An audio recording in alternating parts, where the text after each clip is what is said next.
Oke, teman-teman, selamat sore semuanya. Bagaimana kabar kalian yang masih punya hutang di pinjol? Saya doakan semoga kita semua yang masih punya hutang di pinjol panjang umur, sehat selalu, dimudahkan rezekinya, dan mudah-mudahan kita semua bisa melunasi hutang-hutang kita. Amin ya Allah ya Rabbal Alamin. Bapak-bapak, ibu-ibu, mohon maaf ya, saya baru upload video lagi. Karena seminggu ke belakang badan saya kurang sehat ya teman-teman. Nah, buat kalian yang galbay di pinjol, jangan lupa Anda ngopi ya. Supaya otak dan pikiran kita itu nggak stres mikirin pinjol. Ngopi bro. Tapi dikarenakan gua lagi sakit, nggak bisa ngopi, bisanya susu. Ya, ngopi bro. Nah, di video kali ini saya akan membahas soal perbedaan galbay dan telat bayar. Ada sebuah pertanyaan, apakah nasabah boleh galbay? Jawabannya boleh. Apakah nasabah boleh telat bayar? Jawabannya boleh. Kenapa?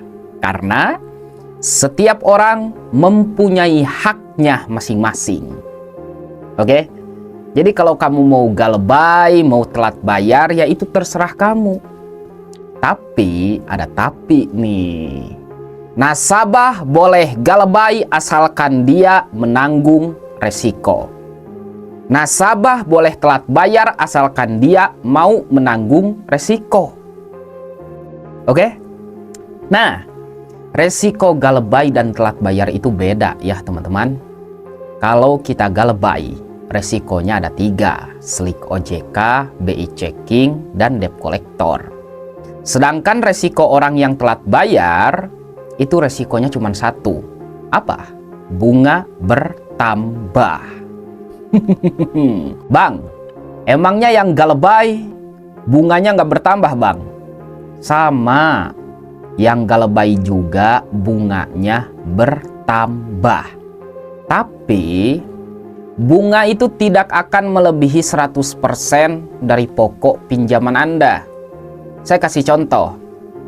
Kalau Anda galbay 1 juta, nah hutang Anda itu akan stop di antara 1.600.000 dan 1.800.000. Itu hitungannya. Karena setiap aplikasi pinjol itu berbeda-beda ya teman-teman. Tapi dengar baik-baik. Kalau Anda galbay 1 juta, contoh, tiba-tiba hutang Anda menjadi 2 juta, maka Anda wajib galbay ya. Kenapa Anda wajib galbay? Karena ya mereka sudah melanggar aturan dari OJK. Oke? Nah, saya ulangi. Nasabah boleh galbay asalkan dia mau menanggung resiko. Nasabah boleh telat bayar asalkan dia mau menanggung resiko. Galbay, resikonya ada 3. Yang pertama, slik OJK. Artinya, nama kita akan di blacklist oleh OJK. Dan kita itu akan sulit mendapatkan pinjaman di masa depan. Nah, yang kedua soal BI checking. Artinya skor kredit kita akan menjadi buruk. Dan yang ketiga, menghadapi debt collector. Ini nih. Orang itu cuman mau pinjolnya doang. Cuman mau uangnya doang. Menghadapi debt collector nggak mau. Bodoh ya. Kalau Anda pinjol, ya Anda harus menghadapi resiko. Menghadapi debt collector. Itu resiko buat Anda yang telat bayar atau yang galbay. Oke? Makanya gue itu bingung loh.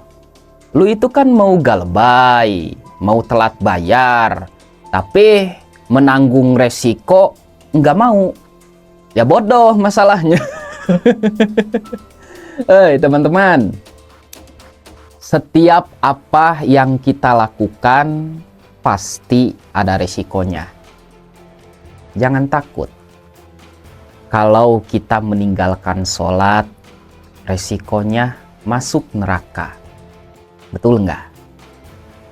Kalau kita maling, resikonya masuk penjara. Kalau kita galebay, resikonya menghadapi debt collector. Itu saja. Ya. Dengar baik-baik. Orang yang galebay itu ada dua. Yang pertama, dia memang sudah tidak sanggup membayar hutang pinjol. Dan yang kedua, orang-orang ini sengaja buat galebay. Nah, saya tidak ingin kalau Anda sengaja galebay, ya. Contoh sengaja galebay itu kayak gini, teman-teman. Anda itu kan belum pinjol, terus Anda pinjol, ya. Foto KTP, foto muka, cekrek, sengaja galebay. Nah, itu nggak boleh, ya. Galebay di sini adalah untuk orang-orang yang sudah tidak sanggup membayar utang pinjol. Kalau Anda belum pinjol, saya sarankan Anda jangan menyentuh pinjol.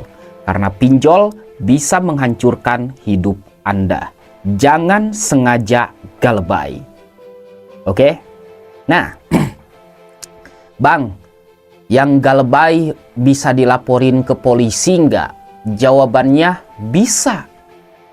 Yang galebay itu bisa dilaporkan ke polisi, tapi tidak bisa dimasukkan ke dalam penjara, ya.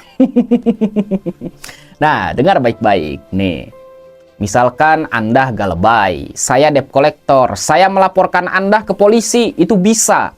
Tapi saya tidak bisa mempenjarakan Anda. Oke? Paham? Karena di dalam pasal 19 ayat 2 Undang-Undang nomor 39 tahun 1999 tentang hak asasi manusia menyatakan bahwa tidak seorang pun boleh dipidana penjara gara-gara dia sudah tidak sanggup membayar hutang. Nah, debt collector itu bisa saja melaporkan Anda ke kantor polisi, tapi mereka tidak bisa memasukkan Anda ke dalam penjara. Paham? Nah, kalau kita dilaporkan ke polisi, kira-kira masalahnya ribet nggak, Bang? Ya ribet lah. Karena hukum perdata itu ribet ya, teman-teman. Ribet deh pokoknya. Hukum perdata itu ribet, tapi tidak akan masuk penjara. Sedangkan hukum pidana itu gampang, tapi resikonya masuk penjara, ya. Makanya kalau Anda dilaporkan oleh debt collector, Anda nggak usah takut. Karena berapa kali coba debt collector melaporkan saya, sampai sekarang saya masih bisa bikin konten kan? Makanya nggak usah takut teman-teman. Hutang itu tidak akan dipenjara.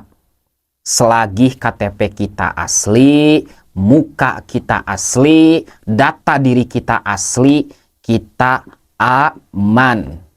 Gak usah takut. Oke? Saya ulangi. Jangan pernah sekali-kali kamu melakukan sesuatu yang ilegal untuk melunasi hutang pinjol. Nah, kalau Anda melakukan sesuatu yang ilegal untuk melunasi hutang pinjol, maka Anda bisa dipenjara. Kenapa? Karena sesuatu yang ilegal itu masuknya hukum pidana. Contoh, memalsukan KTP bisa dipidana penjara. Memalsukan kartu keluarga bisa dipidana penjara. Apalagi kalau Anda pakai KTP orang lain buat pinjol tanpa sepengetahuan orang lain, itu masuknya ke dalam pencurian. Hati-hati, kalau kita pinjol pakai KTP orang lain, masuk ke dalam pencurian. Pencurian apa, Bang? Pencurian data. Dan itu bisa dipidana penjara, ya. Makanya udah deh, hutang yang lalu biarlah berlalu. Jangan Anda pikirkan. Intinya Anda itu harus fokus usaha, ibadah, dan berdoa.